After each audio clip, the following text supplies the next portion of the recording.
The difference between you never doing anything and you actually taking the first steps towards a clear destination can be a simple shift of how you view your destination. A simple change will help you make significant changes. Let's explore the idea of learning skills not up to mastery, but going to 20% and why this is so useful.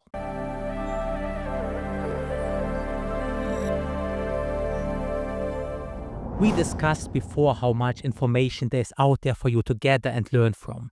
There are many different paths, and before we talk about how to go for them and what to consider, we should understand that some paths are harder to get into than others. This is important to take note of because what we are doing, what we are thinking through should always be deeply connected to reality. You need to be bold and see how big the opportunities are, but don't ever forget that there are limits. The medical path is a good example. If you want to work in the medical field, from being a doctor to being a researcher or even a pharmacist, it will be difficult, and rightfully so. It will take a lot of knowledge, time, and energy to be allowed in this field.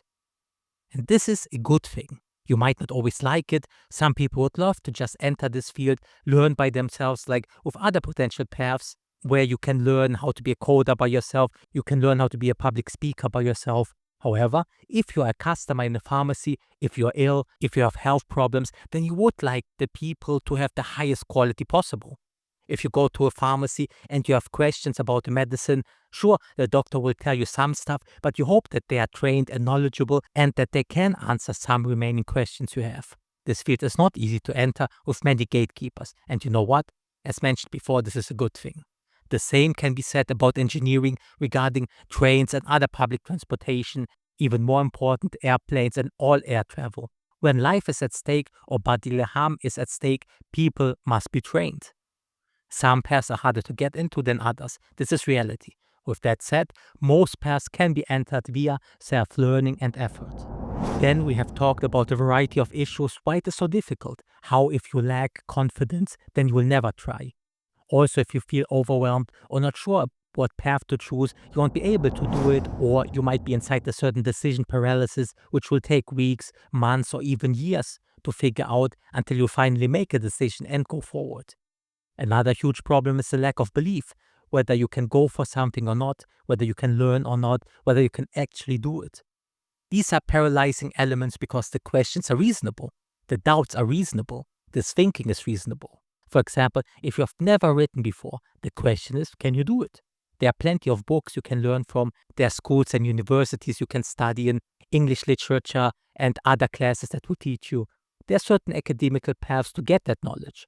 Another way people became writers is, in the past, all their lives they loved reading all the time, and then they tried writing something, and so they had this knack for it. They got a lot of praise from the teachers or from the parents or friends.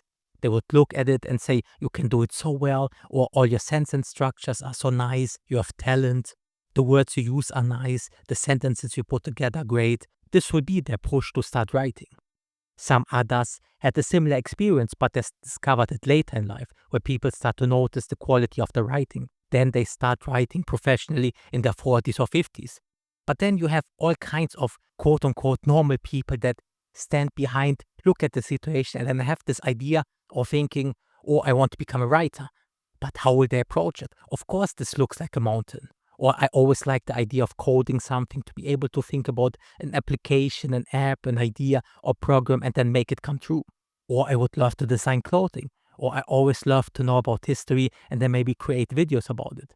So there are all kinds of examples, but for normal people, it just is a massive problem. The problem is simple. Reaching mastery in skills is an immense undertaking, whether you have talent, whether you started early or late, whether you go for it academically or make a decision to self-learn. And you normally realize that it is immense. No matter the path you take, you see this is actually a massive undertaking. Most people understand that this path is long and hard. People sit and think about what they want, they desire it, they would love to do it all, but then they're considering, can I actually do it? Wanting something is one thing, but actually going for it is a different beast altogether. You imagine yourself doing something at the highest level. You want to know how to negotiate or debate well and then actually approach it. In your imagination, you see yourself as the final product. So even though it is immense, when we actually sit down and think about it, dream about it, then we see the final product and it is amazing. We see an amazing person executing the mastery of that skill. And that amazing person is yourself. You desire it, but at the same time, the vision that you have is often one of mastery, and the comparison you have is often one of comparing yourself with some of the best in the world.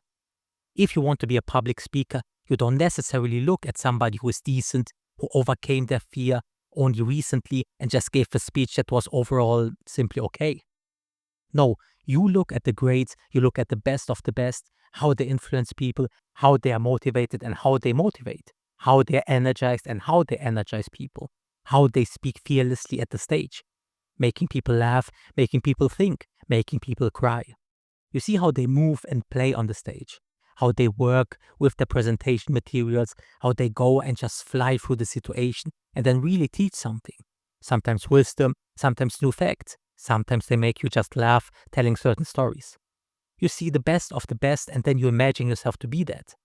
This is what you want, then you imagine yourself doing it, which is amazing. You should dream big. You see what is possible and you need to be bold and believe in yourself being this great person using the skills to their full extent. If it is public speaking, you see yourself the same way, gliding on the stage, captivating people. The problem is when you come back to your current life, when you come back to reality, because now you see that the distance is gigantic. It is so overwhelming that you don't even know where to start, how to approach it, what to do. When you come back from your dream, you might run cold, not believing it is possible for you any longer. Sometimes, sure, some people are just stubborn enough or desire the outcome enough that they somehow stumble towards a certain game plan that they might start with. While this is at least something, it is not what you want to depend upon. Some failure, some mistakes, and you might go deep into negative self-talk or outright abandon it. You are at zero, and this imaginary situation is where you want to go to, but it is more than just mindset. You are far away, not just because you don't believe in yourself or you don't have the confidence, but actually skill-wise. There's a massive, gigantic difference between those 2 points. What we need to do is to take a step back and understand the following. You can achieve your dream, the outcome you imagined, but it will take a long time and a lot of effort. It will take real commitment. Oftentimes, it's not a year it will make you succeed, but to reach that level, it will take you, if you're lucky and have some hidden talent, 5 years, but most of the time 7 to 10 to 15 years. And if you're willing to go that far and commit, great, then it is possible. Then it is absolutely possible for you to go towards that path, towards that destination. However, the problem is that it will take not only belief and commitment to go for it, but actually then step by step understanding of what to do. And this is just a huge, massive leap from where you are to where you wish to go. Sometimes you're lucky where you find either an academic path that you can follow, or you find the right mentor, or you find the right materials from books and videos. What I would like to really hone down into is this. I like to really highlight and make you understand the problem, the situation from 0 to 100, because if you truly understand that finding a good idea, a good solution, some good tips on how to move forward is actually a lot more crucial than you and other people realize. Because again, it is a daunting task to go from 0 to that place where you want to go, especially in the time where there's so many distractions, where sure you might commit now, but will you commit in a week or in a month? Will you still be committed in a year? You should actually treat good ideas, good tactics, good strategies as something incredibly valuable and respected. And so what I really want to hone down is the importance of the full path, the respect of learning from people and treating their teachings and ideas right. A lot of people, especially if you make the decision that yes, they are trustworthy, yes, they have the experience, yes, they have the knowledge. A lot of people live in a sort of fantasy where they don't believe in themselves, but they also somehow believe they can do it all and pick and choose ideas, even though they come from quality sources that normally you would pay to get and then follow, while at the same time not respecting the steps of that path. You are at zero and your mind is only focused on reaching mastery, on the last steps, on the final form you imagined. There are many steps in between. To eventually reach the final steps, you need to respect all the ones in between. And the last part we will focus on right now. We will put aside your dreams of being in the 1% of the 1% to focus on real steps to actually make real progress. The idea I want for you to really consider and work on is to start going for 20% in the beginning.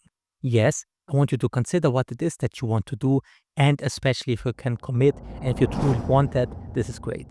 If you eventually want to become a master, this is amazing.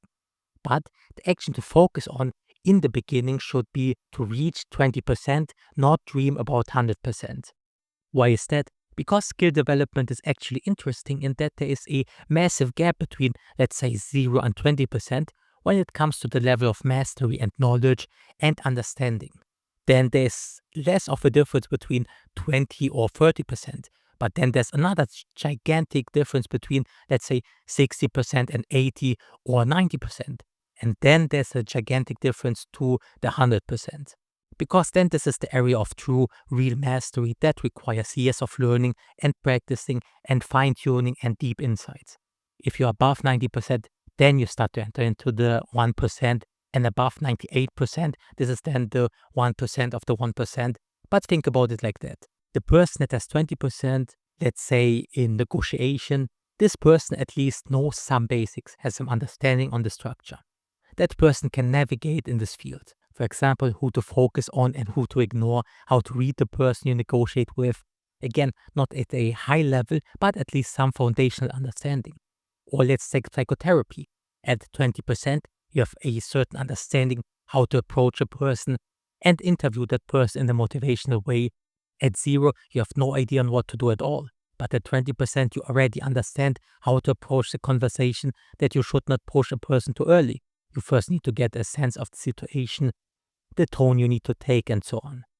So yes, you might only be 20% in, but the difference is massive. And from there, it is much easier to understand the path forward towards mastery than it is from 0. So you should put aside 0 from 100 and focus on how to get the basics right. You just get the 20% and this should be your main focus. This sounds simple, but in reality, it can be the crucial difference maker between you just never going the path because it is way too daunting to approach the 100% mastery, to you having a much less massive goal in reaching 20%. And what's interesting about this, even if you realize you actually don't want to go to mastery, 20% would be still a huge benefit to your life. Whereas 0 will not be, and maybe going for 100% when you don't feel like it, when you change your mind, is also not the right approach. But 20% in this skill is always useful. And it can always be of benefit to you. This will be a nice sweet spot between both extremes until you make the decision whether you go for the 100 or not. And without having to spend 10 plus years on something that you might not even necessarily want to do.